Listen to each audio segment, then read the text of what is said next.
Okay, so I'm about a week behind in recording my review for Strange New Worlds Season 1, Episode 4. Uh, I just suck at keeping a schedule, and if I don't do the review right after it first comes out, I just don't get around to it. It's like I haven't even done my Picard reviews yet. My life is just a mess right now, and I'm a master procrastinator, so you'll have to forgive me for that. Anyway, since I'm going to try and get this review out today, I wanted to go ahead and review Arena before I review episode 4 of Strange New Worlds, because episode 4 of Strange New Worlds is a Gorn heavy episode, so I kind of wanted to check out the original Gorn episode and see what kind of things meshed and what kind of things didn't mesh. So the episode begins with the Enterprise coming into orbit of Cestus 3, and I used the remastered version for this because that's what's streaming, and also I prefer the remastered version. Even for me, these effects don't hold up, and this is what the way I prefer the show to look. You can love me or hate me for that, but that's just my preference. Anyway, they've been getting communications from Cestus 3 as recently as coming into orbit, and McCoy's looking forward to a non-reconstituted meal, and he's joking with Kirk that the Commodore might have brought his own personal chef, and that rank has its privileges. And that's a military sensibility I would imagine Roddenberry picked up in the service. RHIP, rank has its privileges. And yeah, they're looking forward to the meal, and they've been requested to bring down a tactical team, which I'm not sure what quite the point of that was, unless the Gorn just want to kind of, fight and engage them. But they beam down, and they find Cestus 3 destroyed. And here's one example, perfect example, why I prefer the remastered version. Because just look at this. Basically, this middle bit is what was originally there, just the scorched ground. And they shrank it and they put inside a big CGI map painting. And it just makes all the difference. And it really helps to sell the fact that not only are you in a starbase here, it looks like it's been built out of, local building materials to start off with, but it also helps to sell the level of devastation, and I like that. Kirk gets down and he calls the ship, and he tells them that Cestus 3 has been destroyed, and red alert, and they find a single survivor, and they need to get him out of there quickly. As they're going in here, they come under attack. They're taking up positions, they're scouting around, and you hear what sounds like a mortar fire, but then this guy gets vaporized and just kind of vanishes. And then explosions start going off around them. So they mentioned that the Gorns are using disruptors and that their hand phasers are no match to the Gorns' disruptors. And you do see this guy get vaporized, but you never see anything hit him. And then there's like mortar fire going on around them. So it almost seems like they're lobbing mortars at them as well as firing disruptors. And I'm not sure if all of this was supposed to be disruptor fire or if there's supposed to be more than one weapon being fired at them. That was unclear. Kirk calls for beam out. As he's calling for beam out, he's told that there's a ship coming up on them and that they've had to raise their shields. And Sulu basically says, well, we can't drop shields, can't bring you up. And Kirk orders him to immediately open fire. And Kirk's only order is protect his ship, protect his ship. And instantly orders them to attack. Even though they really don't know who's attacking them yet, Kirk is instantly to arms. Open fire, protect my ship, which I get it. And it's actually kind of funny.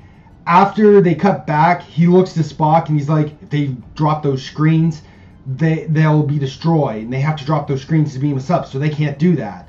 And it's like, Spock very well knows this. He's not telling Spock, he's telling the audience. That's what he's doing. He's telling the audience of the 1960s why the shields can't be dropped. It's kind of funny. They still do that, and people still complain about stuff like that, but even in the 60s, they had to do that. So here you see the mortar fire that they're coming under, and it looks pretty intense. I don't know if this is the same disruptor fire, since the other guy got vaporized. Yeah. Anyway, after some flips and dodging and making William Shatner look cool, either they brought this down with him, or he just finds it. They were bringing a security team with them, so I'm not sure where he got this. It's unclear. But you know what? I like how this looks. It's just a little launcher on a little armature holding it up, and there are these blue little balls inside of a case. And this is a wooden box with some balls painted blue, and it's very, very, very, very low-tech prop for the 60s, but I like it. I like how just like innocuous it looks. If you didn't know any better, you'd have no idea that this is something dangerous. And I think that makes it actually look more high tech. And I think that's pretty cool. And then Spock's tricorder begins to hiss, and it turns out that they fed back on his scanning signal, and they turned it into a bomb, which he has to throw away, and it blows up. And you know, I'll give them this. They're setting off a lot of squibs and explosives here. So it's like they didn't skimp on the pyrotechnics when they were making this. So that's interesting. Anyway, one of his officers comes over, and instead of asking Spock where he thinks the enemy is, he asks this other guy, and the guy's like, well, if it was me, I would have the high ground over there, and I would be aiming from over there. And then he gives him like an azimuth and like a bearing location, and Kirk just dials in the location on the launcher. So it's like some kind of smart 23rd century smart launcher. And he says, stand by, I need to get this grenade in here. And it's funny because there's a Western episode where Spock makes a primitive grenade, and he has to tell Kirk that this is an old-fashioned thing called a grenade. But here in this episode, they have grenades. So it's kind of funny. It's incoherent with other episodes where Spock has to like, oh yeah, there's a primitive grenade technology, but then they have grenades here. And you know, these are just things that I'm noticing now that it's been a good 10 years since I rewatched TOS. So it's interesting to notice these things here and there. But anyway, the guy tells Kirk that this is pretty dangerous and they're pretty close to where they're firing. He's like, yeah, well, be careful. And he puts it in here, and they get down, and the thing fires. And what looks like they nuked the goddamn mountain almost. So I guess these were photon grenades, which, holy shit, Kirk. And he basically just blows the shit out of the mountainside. And then they get a call that the enemy is beamed up, and he calls for them to be beamed up and for search teams to be beamed down to go and find survivors. And then they talk about this guy, and he tells them that they hit him over a day ago. So the communications they were getting were a trap and that they were lured in. And after talking to this guy, Kirk has a very direct conversation with Spock, where Spock is basically trying to tell him that, Captain, you're basically saying we're being invaded. We have no proof of this yet. There could be any number of reasons or any other number of explanations what's going on. No, it's invasion. It's clear and simple. It can't be anything else. And then Spock says, Spock stops. And this was kind of weird to me. Rather than stand his ground and say, Captain, you don't know what's happening yet, he's like, okay, we're being invaded. In that case, Captain, you have to stop them and you can't let them get back to their base. And he's like, that's right. If they get back to their base, they'll think that we're completely open. And then he says, this part of the Federation, only the Enterprise is here to protect it. If they take out the Enterprise, we're wide open. And then he says, we're the only policemen out here. There's a crime that's been committed. If we don't do anything, nobody will. This is very, like, antagonistic and authoritarian and very quick to arms, making a lot of assumptions. And as soon as Kirk tells him, no, we're being invaded, Spock's like, okay, then you have one option. You have to stop them from reaching their base. And then it's, we're going to war. And at this point, they still don't know who the enemy is. Okay, once we get to the bridge, there is another scene. I didn't grab the screen caps of it, but they do fire photons at them. And nowhere in this episode do we see the Gorn actually fire at them. They were closing in on them, but they were so far out, they were out of visual range. And because they were already attacked on the surface, Kirk ordered them to open fire with phasers, and then they fired photons. So at this point, the Gorn had been fired on several times by the Enterprise, and as soon as they fired that photon grenade, the Gorn fucked off. But now that Kirk's like, oh, we're being invaded, we're the only policemen out here, we're the only ship. Without us, the Federation's wide open out here. Which, again, there should be more ships. I get it. This is first season. They were still making this up. But it's... I mean, if they're at the extreme edge of Federation explored space, then that would make sense that they're the only ones out here, which Cestus 3 is supposed to be out on the border, but still. So, at this point, the Gorn are fucking off and they're warping away. They start speeding up. They go to warp 6. Kirk orders warp 7. They're going at high warp at this point. They're chasing warp 7. I think they even go up to warp 8. And Spock even warns him, sir, we can't maintain this speed for very long. And Kirk's like, we'll maintain it as long as we have to. And Scotty's all, well, we'll either maintain it or we'll blow up our engines in the meantime. He's like, Scotty, it's your job to make sure that we are able to follow them. So Kirk is having a lot of disregard for the safety of the ship to just go after them, where when they were under attack on the surface, his only order to Sulu was protect my ship. So before it was protect my ship, now it's we have to hunt these guys down and kill them at all costs. It seems a little extreme. And Uhura starts getting some beam that's scanning them from a solar system up ahead. Very weird. They can't identify it, just a powerful sensing beam of some kind. The Gorn, they speed up, they're still going, and Kirk orders them to maintain, to keep closing on them. And then suddenly the Gorn just drop completely out of warp. They slow down, and as they're closing on them, they're getting close, and then they get hit by something, and then they slow down as well. And it's a race called the Metrons, another incorporeal godlike race. And they basically say, you guys are savages, you're in our space, you're fighting, we don't like this. We're going to send your captains to a world where there's the ability to make rudimentary weapons, and you guys can kill each other. And whoever wins, their ship gets to survive. It's basically that simple. And Kirk is just, blink, he's gone. And Uhura screams, and Spock runs up and grabs her by the arm. He's like, calm yourself, woman. Very 1960s. It's the 60s. What are you going to do? Anyway, then the Gorn turns around and says, and he's in your face. And even Kirk standing there just like, what in the good God fuck is that? And one thing that I love in the remastered version, it looks so cheesy and it's so just... But in the remastered version, they added CGI eye blinks to the Gorn. It makes him look more lifelike and adds just that extra level of realism. But oh man, is it cheesy. And it's like, the suit looks cool, but I don't think whoever was inside of it could fucking move. And I know, I'll put his picture up here, but this guy couldn't move.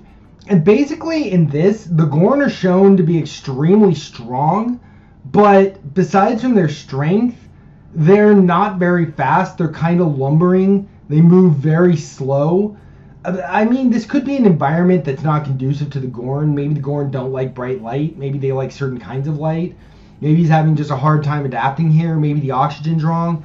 I don't know. Anyway, during this whole thing, Kirk is recording logs on this piece of equipment that was given to him by the Metrons.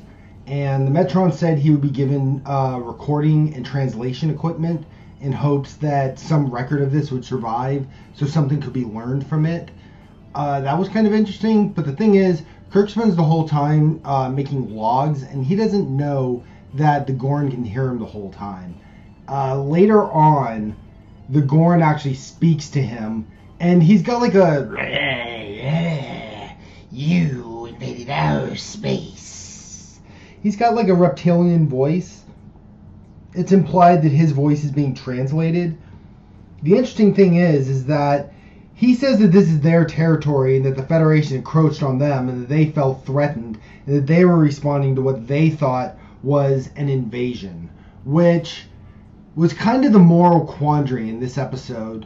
And so Kirk and Spock, just Federation side, realized, could we have been wrong? Did we make a mistake? So one of the interesting things is that Kirk realizes that he was wrong to jump to conclusions, that he was wrong to be just so ready to fight and hunt these guys down and kill them, and that he was being prejudiced because he had already been attacked and he was letting his emotions take advantage of him.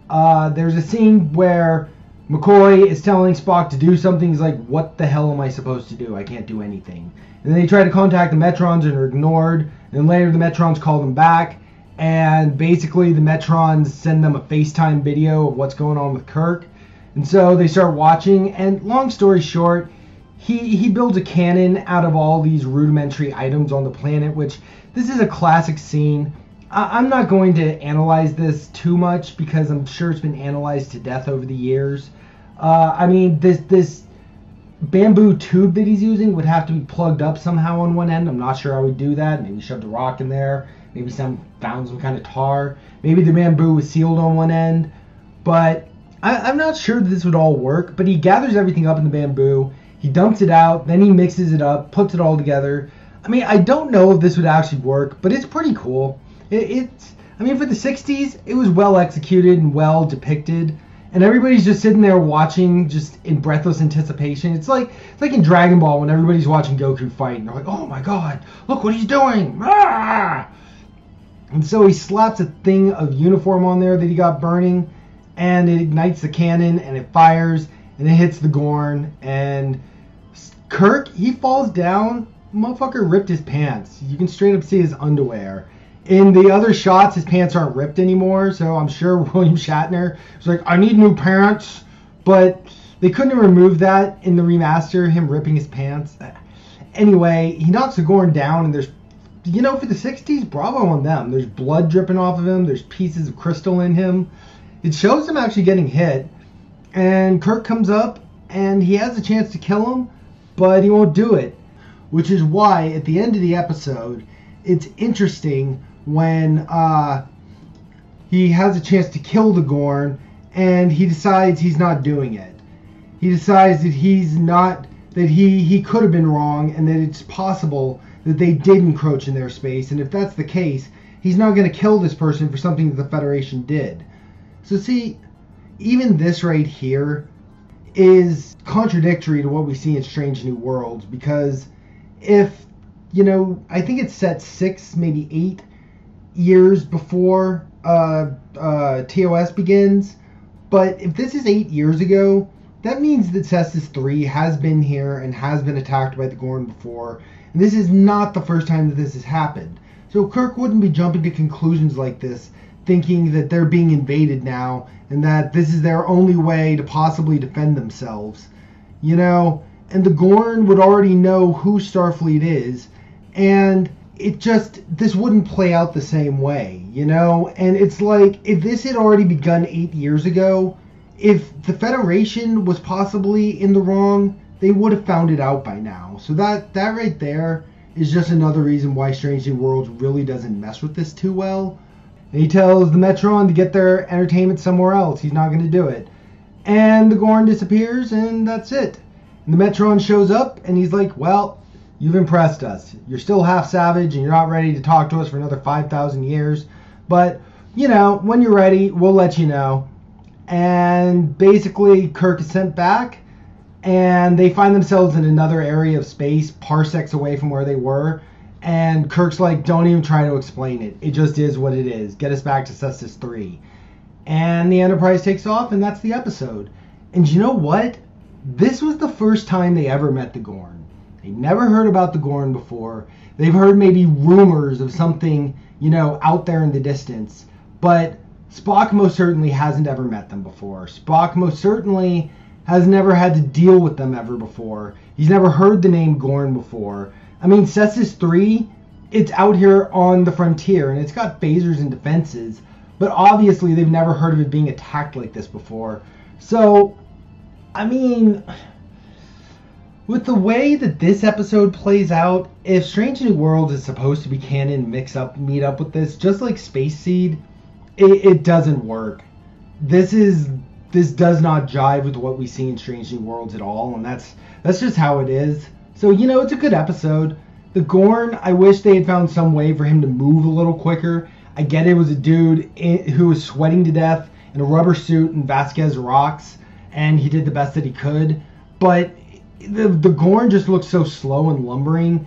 It's hard to take it, it's hard to see it as a threat. I mean, when it picks up giant boulders or things that should be heavy, or a boulder gets thrown at it and it bounces off, it's kind of threatening, but it's not fast. It wouldn't be like a velociraptor hunting you. Anyway, that's the original episode here, so let's see what I think of Strange New Worlds now, comparatively speaking to this. Stay tuned for that, coming up right now. Okay, Strange New Worlds, 1X04, Season 1, Episode 4, Memento Mori. So having just watched Arena before this, I can tell you right now, while I do like this episode and it's a good episode, it doesn't tie in with Arena very well. So we start out with beautiful shots here of the Enterprise, and then we've got a remembrance pin at the SS Puget Sound, which Today's Remembrance Day, and Lenon's thinking of the ship she was on when she got captured by the Gorn. And she keeps thinking of this guy who's in her mind. You know, these quarters, they're so big. That's the only thing I can say is that they're too big. Especially having just watched an episode of TOS, I can tell you these quarters are just, they come too big, and that's all there is to it. I think they're beautiful, and I like them, and I want to keep them, and I wouldn't change a thing, but they are too big. And we see Kyle working in the hall as Pike is giving a speech. And this guy walks by and smiles to him. And this moment will mean something later. And we see other people walking through. And basically everyone's lost somebody. And that's what these pins represent. And this is just a day for remembrance. We have a walk and talk. We're going to a colony called Phineas 3. Which you got Cestus 3, Phineas 3. It's kind of the same thing from Arena brought over here, but in this walk and talk, Uhura basically says that they are delivering a air filter, and Hemmer, he asks her some questions how it works, and she impresses him, gets some points. It's a good little Uhura scene.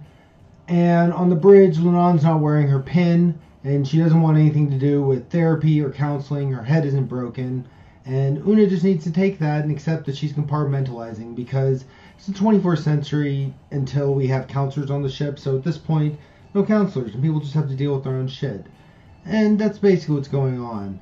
And we get here, and something's fishy, and they're not picking up any communications, and there's something going on down there, and so they decide to beam a team down. And again, I love this bridge. I love how all this looks. I love the jelly bean buttons. I love the integration of the touchscreen displays. This all just looks so good to me. And Finibus 3, not Phineas 3, Finibus 3. Okay. And so, some data. They have an away team. Una gets Lenon to go with her. They beam down, and it's like the beginning of Arena. They find the place shot up and ruined and destroyed. They look around. There's a jump scare here with the dog that's kind of funny. And then they find that everybody got dragged off here, and that all the blood leads to a trail here. So it's what happened to the colonists. It's just a spooky situation. And up in orbit, there's a ship that they say has no Federation badges, and they can't identify it. Spock can't identify it. That doesn't make a whole lot of sense, because this is a cargo ship, they say. And look at those nacelles. It looks Starfleet. It's a cargo ship made for transporting radioactive materials, so it's beaming proof. You can't beam in or out of it. That's a problem. But how do they not recognize this? That part didn't make sense to me. Anyway, they get a contact, and it's the survivors. And basically they need to get them off, but they can't beam them up. So they have to extend over a boarding chute, which this boarding chute was used in Discovery, and it didn't look as good as it does here. Discovery looked ridiculous. Here I think it's been changed a little. I'll throw it up on screen just to see what's going on, but I think it has been changed a bit. So, but you know, just like this boarding chute looks fine, and I like this. And basically they bring everyone on board. They talk about raining fire. Some things sound familiar to Lenon. And a little girl runs by, and basically she says that her dad was taken by monsters. And Lenon's like, what monsters? And she replicates this clicking noise like a... That's a holdover from Enterprise. They didn't click in TOS. They clicked in a Mirror Darkly. So Lenon knows what's coming. And then she tells the bridge to scan for a polarized signature out there. And Spock finds a holographically shielded or shrouded ship. And the thing comes to attack them suddenly. And Lenon tells them to raise shields. He orders shields up, but the boarding chute's still out, so they can't raise shields, and it's oh no moment. And Lenon sees it coming, and number one pulls her out of the tube just in time. But they basically get attacked and broadsided by this thing. And it's a pretty epic scene. The Gorn ship flies by. You know, the only time we ever saw a Gorn ship was in remastered TOS, so this is fine. It looks like other ships that I've seen in Star Trek. It kind of looks like a Discovery Klingon ship to me, but it's fine. I like it. It looks good to me, even though it's something totally different and something totally new, and it's like an organic design, and it's non-standard, but it's a fun design, and it's good. They did good on this. And they basically take an attack. The ship gets destroyed. All hell breaks loose.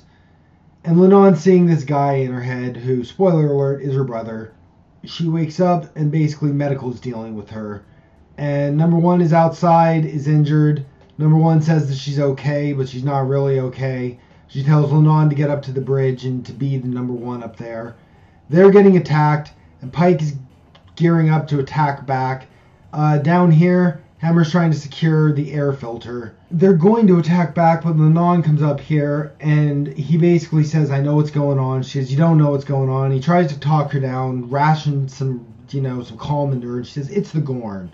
We can't fight. We can't do anything. We just have to run. She's seeing her brother this whole time, so she could have a concussion, or it's just a cinematic thing, Sometimes that's just a TV show type of a deal. They basically decide to run, and they find they're in vicinity of a brown dwarf that's getting sucked into a black hole, and that's where they decide to go run and hide. And it's a time thing. They can't stay in there too long because it's coming apart. But they do decide to go in there and hide, which is kind of crazy. And Ortega, she's having a hard time with this whole thing. So she gets I can't remember all of her one-liners, but she gets quite a few zingers in there. And Ortega had some good lines. And she's like the Helms officer in TOS who's freaking out. She's that character in this. She's freaking out a little. But the Gorn follow them into this brown dwarf, and the whole time they continue to fire on them. And their shields at this point are skin tight, not a bubble it looks like. And they go in there, and they've taken some heavy damage. They've lost their torpedoes, except for one torpedo, which I'm going to assume all their torpedoes didn't have antimatter in them before being fired. Otherwise, having them destroyed would blow up the ship. And why isn't there more than one magazine? Okay, I'm thinking too hard. So we're here in the maintenance bay, and they've taken damage. And Uhura, she wakes up, and she's got to help Hemmer. And this part was too hard for me. I catastrophically injured my ankle. I've had external fixators. I've got 16 bolts in my ankle. This was hard for me to watch Hemmer sit here with his fingers bent going the wrong way. And this is the subplot, basically, that he's got to talk her through all of this. The door's blocked so they can't get out. Another thing, Hemmer, I want to see him do his own thing. I want to see him be the miracle engineer. I don't want to see someone do something already for him. Uhura, we've already seen her work some magic in one of the first episodes. So this really should have been Hemmer instead of Uhura. That's just my 2 cents. But this thing is not doing so great, and Uhura is going to have to fix it. Also in sickbay, replicators are offline, and all their supplies got destroyed. So it's triage down there. They're just keeping people alive. They can't help anyone until they get out of the situation. They need power back. They don't have power. They need supplies. They're cut off. It's a crunch moment. Everybody in jeopardy in the B and C plot. It's okay. But, it is what it is. She walks in and collapses. She's not as okay as she thought she was. And because the biobeds don't work, they're going to have to stitch her up. And he says to Nurse Chapel, I hear you're into archaic medicine. How are you with stitching? And she's like, aces. So she's going to have to help him do that. I like her character a lot. I really do. And, a lot of this episode is just talking about what they're going to do, figuring it out. And Lenon makes it clear that the Gorn are evil, and that Starfleet tenets teach that we can become friends with anything as long as we learn to understand it, but we can't do that with the Gorn because they are just pure evil, and that is how it will always be. But you know what? That runs counter to the message in Arena, because in Arena, Kirk figured out that Starfleet was maybe in the wrong, and he wasn't willing to kill the Gorn. So he realized that it wasn't so black and white. And in this, they make it that it is black and white. I didn't really like that. And Pike reluctantly agrees with her stance on it and says that, facts are facts, whatever. So he has talked with her about this. She assures him that she's on her ball, that she is number one, all the while seeing her brother all around and appearing.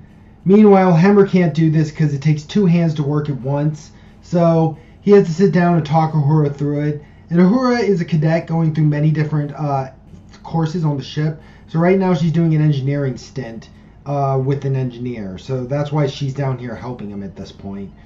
Basically, it takes 2 hands to work this thing. So she has to figure out how to do all this two-handed and make this thing do what it needs to do. And it's an interesting scene, but again, I would have rather just focused on the A plot in this episode, I guess. And they realize that basically the ship has a gyroscope and records its movements through space. And they somehow turn the gyroscope into a sonar in space. This is the third time they've done sonar in space. Everybody on the internet complains about sonar in space. I'm not going to say anything, but they make sonar in space so then they can detect the Gorn coming. And Pike has the idea of dropping their last torpedo on them like a depth charge. And the one thing that I like about this sequence here is that it does this cool zoom in where we zoom in on the saucer section and we get to see the torpedo launcher exactly where it is on the saucer. We get to see the door of the torpedo launcher. And then instead of it being just a red blob, we get to see what a torpedo looks like inside before it's been ignited and fired off. And I think this, for 23rd century photon torpedo, that looks really cool. I really, really, really like that a lot. The 23rd century photon, all about it. So they drop it like a depth charge and they blow up the enemy ship. We don't see it, but they do blow it up. And so now they are on to the next problem. There's a ping on the sonar in space. Ortega's like, why is that one so much bigger? And it's the Gorn mothership. Which again, these ships remind me of the Tholians, or they remind me of Discovery Klingons, or they remind me of some other insert race here from TO. I don't know. They don't remind me of Gorn, but they do look organic and they do look cool, so I'm okay with that. These Gorn ships look cool, everything looks cool, and it's just a big planning out what we're going to do next. And so they decide to go deeper into the brown dwarf. And Spock says that's a bad idea. And then he says, okay, that's a good idea, let's do that. And Ortega's like, wait, what did the science officer just say? Did he just say we shouldn't do this? Indeed, that is what I said. Trust me, she'll hold. Let's go. Meanwhile, they're stitching up Una down here, and again, AB plot. It's going by. It's pretty pointless, but it at least shows them doing some stuff. Mbenga's sewing her up while I like this palm beacon that they've got Chapel holding up. That looks good. I like all of this, and you know, even though that this isn't that interesting of a plot, the sickbay looks good. Everything they're doing down here looks good. This is just having just watched Arena and now watching this, I appreciate the production value and the cinematography and the sets and the props and everything else and the costumes. Everything in this is just spot on. Even though this is a reinvention of TOS and this is TOS 2.0, this looks so good and I like it so much, and it is very, very just... I accept this as the replacement for TOS because TOS is a very long time ago now. 60 years. So it's time for an updated look, and this looks good. I mean, look at all this. Right here, we're hearing them go deeper down into the brown dwarf. And Uhura's like, I've never heard a ship make a sound like that before. He's like, yeah, no, it's not supposed to do that. Keep working, Lieutenant. It's really hard to do. But she also says that, you know, making systems that don't work together and figuring out how they do work together and figuring out all these things is not that different from linguistics. So she does like engineering because she likens it to linguistics. And I like that attitude of Uhura's. That's fun. But what she realizes is that this thing isn't working. So she doesn't know what's wrong with this. The diagnostics are offline. So he says to feel the thing, and she touches it and burns herself. She's like, I didn't say touch it. I said feel it. So she's able to feel which parts are cold, replace some of these rods, and eventually she is able to figure out what to do here and get the thing online. And when she changes out the rod and she finally does get the thing online, she's all proud of herself and happy. And he's like, okay, now we can begin. And she's like, wait, what? We can begin? So that was just getting started. So I do like all the technical stuff they're showing in this. This is really well produced. This is good sci-fi and good Star Trek. Okay, I'm going to say it. It's good Star Trek. So Pike's here. They've got this bigger ship bearing down on them. Their ship is exploding around them because they're going deeper and deeper into the brown dwarf. And the pressure is, it's like flying into Jupiter. The pressure is insane. And in the hallway, we get this crazy... Okay, first, she says that they're having structural breaches and they have to seal the bulkheads now before everybody can evacuate. And if they don't, they could lose the ship. He calls in immediately, just like Ty did in BSG. Do it. Close the bulkheads. So she closes the bulkheads, and we get this shot of Kyle running, and he sees the guy who smiled to him earlier and tries to pick him up off the ground, but the guy's injured, and they don't make it, and they can't get there fast enough, and he pushes Kyle out of the way, and Kyle, he survives and this guy doesn't, and that's a pretty fucked up moment for Kyle. And structural failure, bulkheads in place, one crew member lost. And obviously, Spock tells him that he did the logical thing, but obviously that doesn't help very much. And then boom, they get an alert on the sonar in space. One of the Gorn ships is coming in, but the pressure is too much, and it gets crushed and gets destroyed. So they realized, well, at least we were able to get this far down. Well, at least we were able to do this. And Spock reports that it was destroyed. And like, whew, well, at least there's that. But now what do we do? How do we get out of here? And down here, we finish with Una, but there's one last piece. There's one last piece in there, and they have to operate. She's going to lose a lot of blood. So they have to hook up a IV to her. And she's like, do I have a choice? And they're like, well, you can wait till the biobed comes back online. And they're like, you could also, Chapel's like, we could also take bets on how long it takes for you to go into septic shock. I hear it's like giving birth through your mouth. And number one's like, who says that? And Chapel's like, I do.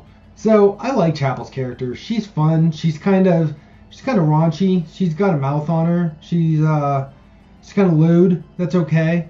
That works for me. And they say you're going to lose a lot of blood. We have one pack of blood plasma left, and we're going to give it to you. And we have to give you this gas. But then her neighbor needs blood plasma too, but there's only one pack left. So Una orders them to give it to her instead, makes it an order, and they give her the gas, and she's going under. Also, her nails are fabulous. So up here, we're figuring out what to do next. What's the next move? We're still down here. The brown dwarf is coming apart, being sucked into the black hole. We're against a clock.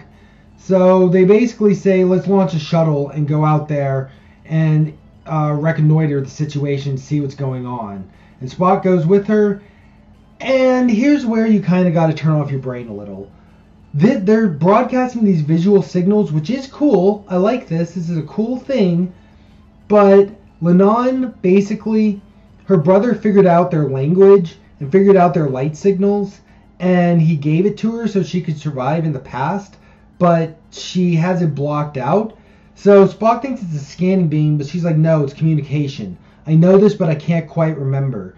She's like, mind melds, you can do it, right? He's like, it's invasive, this might not be a good idea, but she's like, yeah, but I need to know this, and I need to remember, and everything's repressed, so come on, let's do this.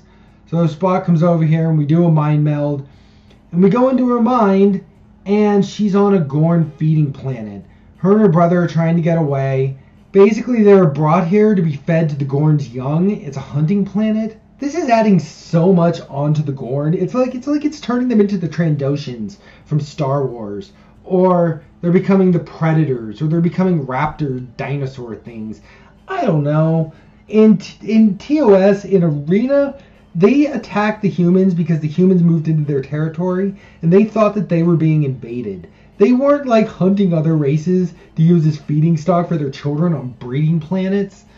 This is some next level shit right here. This is some sci-fi horror that they've added in, and we've never seen this with the Gorn before. So even knowing that this is a thing that is a thing, Spock would know about this because he's mind melding with her right now. So he would know that this is a thing that Gorns do, that Gorns hunt people like this. And in Arena, when the Metrons mention you're up against the Gorn, he doesn't bat an eye. He doesn't say anything. He doesn't say, oh, hey, I mind melded with Law Noonien Singh once, and I learned all this stuff about Gorns. Oh my god, it's the Gorn. No, Spock doesn't say anything because that was the first time they ever heard of the Gorn. Spock had no idea who the Gorn was in Arena. So this doesn't tie in with it. It just doesn't. But anyway, they're in the mind meld. They're in the memory. And she's a little kid. She meets up with her brother. They're in Discovery uniforms, or maybe these are Jar Jar Trek uniforms. I'm not quite sure. But these are Starfleet uniforms that are Discovery era, JJ era. But anyway, she sees her brother. And for some reason, he can't come with her. I guess he's got to distract the Gorn. But he's got a book here. He's decoded their language, and they communicate in light signals. And I guess having seen this, her and Spock know their language now from this. And her brother somehow figured this out. I don't know. This is like every episode of Strange New Worlds so far this season. There's always something you have to turn your brain off on. They don't really explain how this happened or where this came from. It just is a thing that is a thing. So just don't think too hard on it and accept it. And they're still sending the signals back to each other. And after that, they wind up in a different place. And she hears Michael Burnham saying, "I'm gonna miss you, Spock." And she's like, "Spock, you lost someone too. You have a sister. But Starfleet records don't show you have a sister." He's like, "No, they don't. Because it's something we don't talk about. So stop fucking asking, because it's not something we talk about. I don't have a fucking sister. Stop it. No sister. No Discovery. We need to get out of this mind meld right now, because this is bullshit." And so they pull out of the mind meld, and she's looking at him. He's like, "There is no Discovery. There is no conspiracy in Bossing Say. There is no Michael Burnham. Stop, no." And they use their shuttle, I guess, to send a light signal to the mothership and basically tell them that humans have taken over the other ship. And I guess they have no way of thinking that the humans would know their language. So since they're broadcasting an actual message to them, they must believe that, it's authentic, because there's no way the humans would have it. But if the humans did take their ship and has been broadcasting the messages this whole time, then the humans would have their language and they would believe it. So how do they know that these guys are sending them an authentic message? It doesn't make a lot of sense. But anyway, they blow up their ship, believing the message from this little shuttle that I guess they can't see it's a little shuttle. I don't know if this would work. The ship's way smaller compared to the other ship. Would there be Gorn on this ship instead of on that ship that humans supposedly took over? This doesn't really... I don't know how well this works, but it is what it is. Anyway, she gets the AP-350 online, and everything seems good, but it's already taken too much damage. It took too long to get it back online. So even though that it's back online, it's still not going to be good enough. And they have a moment here where she asks about Einar's being pacifist, and he said he is a pacifist, but he believes in Starfleet's ideals. And he said he won't fight for Starfleet's wars, but he'll fight to protect its ideals. And he'll do what he can as a pacifist to honor its ideals. And then there's a problem with the thing behind them, and yeah, it's going in critical. So basically, they're going to have to jettison the thing and jettison everything in the bay. And so they have to put on EV suits. And I don't like this because he's got a broken hand with his fingers going the wrong way. And he's going to have to put a glove on over that. And that would hurt so much. They're not depicting how painful this would be. And I know how painful this would be because I've seen my own foot twisted going the wrong way on my leg. So everything about this just bothered me. But they come back on board and they come up with the insane plan of slingshotting around the black hole. And Redship's going to make it look like they're somewhere where they're not when they slingshot around it. And they're going to eject the air filter that's going to have a nuclear explosion. Which, without the air filter, the colony they're going to is going to run out of breathable air in a couple of weeks. That sounds stupid. They should not be bringing them a new air filter when the old one is just about to run out. They should have like 5 filters, and they should be bringing the new filter when they've got like 3 left. But regardless of that, and also air filters shouldn't be nuclear, but regardless of that, they're going to jettison the thing, it's going to go critical, and it's going to fake them blowing up when they slingshot around the black hole, and hopefully the Gorn aren't going to see him, and that's the whole plan. So they decided to pull it off, and then he believes in the crew. And everybody's in on this. And Ortega, again, has a lot of good one-liners. I can't remember them, but she's a good character, and I hope at some point she gets her own episode. But even if she never gets her own episode, she's already said more words in this whole, 4 episodes than the helmswoman with the cyborg eye, whose name I couldn't tell you, in Discovery has said in the entirety of that show. But still, they decided to pull this off, and they decided to do this thing. So they're having to put on EV suits and lock in. And he says that death only comes when you finish what you're meant to do in the world. And he doesn't believe that it's their time. And he gives her some encouraging words in her hand shaking. But it's still, she knows he's freaked out. And so, helmets on, maneuver. And she says that if this works, this is officially going to be known as the Pike maneuver. So there's a Pike maneuver, Reich maneuver. Every time a captain does something new, it's their maneuver with their name on it.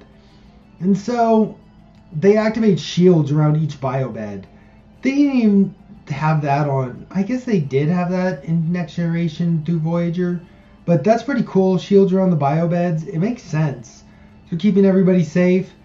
They're putting on their helmets. We're doing this maneuver. Pike maneuver. Here we go. And so we get this amazing shot of the Enterprise zipping around. The Gorn come after them and start shooting at them. And they do a slingshot maneuver around the black hole, which this looks fucking gorgeous. That's all there is to it. It looks fucking gorgeous. And the ship's taking a beating. She's exploding around them. Pipe maneuver, pipe maneuver. Oh, jelly bean buttons. I love the jelly bean buttons. And I love the glowies. I just love everything about this. And one of their, I think Uhura's D-Link breaks, and Hemmer grabs her and stops her from blowing out with everything else from the cargo bay down there. And he holds on to her as they're going around this, which I want to say that she would be thrown out and he would be thrown out and that they wouldn't be able to hang on, but whatever. Also, from now on, we're going to be paying attention to whether or not they ever close the cargo bay. This better not turn into a Discovery thing where that door never gets fucking closed, because that's not going to work for me. But Enterprise takes a huge slingshot around this thing. The black hole looks fucking beautiful. It's based off recent photographs of black holes, and it looks great. It just really does. And so they're going around this thing, and it's a big fucking, oh my god. And then the thing blows up, and it looks like the ship blew up during the slingshot maneuver. And I guess the alien juggernaut, the Gorn ship, takes off and goes the other way. And Enterprise comes out on the other end, and she's fucked up. Enterprise took a lot of damage. Look at that. So you know what? This makes me think, are we doing for a refit in the very next episode? Are they going in for... And you know what? Whenever they come out of a maneuver like this, whenever they've taken heavy damage, they do... Power always immediately comes right back online. It's kind of ridiculous. But it does make me wonder, are we going to have a refit? Now the ship maybe may look a little more TOS. Because the ship did just take a pounding. And she does a scan into the cargo bay, and it's a scary moment. But Uhura and Hemmer, they're all good. And everybody's happy, and it's a big sigh of relief moment. And everybody's good. And look at the Enterprise. She just took such a pounding. I mean, this is their chance to update the CG model a little. They could put the struts straight like they're supposed to be. They're going to have to pull into a dock. I hope in the next episode isn't just reset that the ship is fine. I hope we do see them pulling into dock, and they actually do show them having to get the ship repaired. And Una wakes up, and she's hooked up to Mbenga, and it turns out that he gave her blood plasma from himself. And so it's an all good that ends well moment. Lennon puts on her Puget Sound button now that she can remember her brother and what happened in the mind meld and unlock some stuff. Her brain, her subconscious put up some barriers, so they didn't unlock everything, but they unlocked that bit at least. And so she comes in and she visits Pike, and 7 members of the Enterprise crew and 3 civilians died in this whole thing, so there was a hell of a toll on them. And you know what? And look at that. The cargo bay is open. God damn it. They're going to leave the cargo bay door open all the time. I just know that they are. But anyway, a big toll was taken on them. And, you know, they have a profound moment. And it's sad. And it's good. And, you know, I really like Lennon. And I really like Pike. And I like everything about this show. I really like Strange New Worlds. And I really like this. And I thought it was a really good episode. But it contradicts everything we see in Arena. Arena and this do not mix up. And if this happened just 6 to 8 years earlier, Spock would have so much to say about the Gorn if they ran into the Gorn. So it just doesn't work. But, you know, it's fine. This is the Wesley universe. It's all been rebooted. It's a corrupted 100 years of timeline changes. So here we are, 2.0, TOS 2.0. And I'm down for it. I like it. Everything's good here. I really like this episode. I'm looking forward to episode 5. Hopefully it's as good as this one. Yeah, I give Arena 6 out of 5 Star Treks. And, no, 6 out of 5. I'll give it 6.5 out of 10 Star Treks. And Memento Mori here, I will give 7.5 out of 10 Star Treks. I think they're doing a good job. So anyway, if you listen to this whole thing, if you watch both my reviews, thank you. It's much appreciated. Thumbs up or thumbs down, they both count. Thanks for the interaction. Leave me some comments if you want, and I'll show the normal stuff afterwards. Have a good night or have a good day, and I hope everyone is just finding some way to be happy in this world, because our time here is short, and all we got is to try and be happy. So be well, everybody.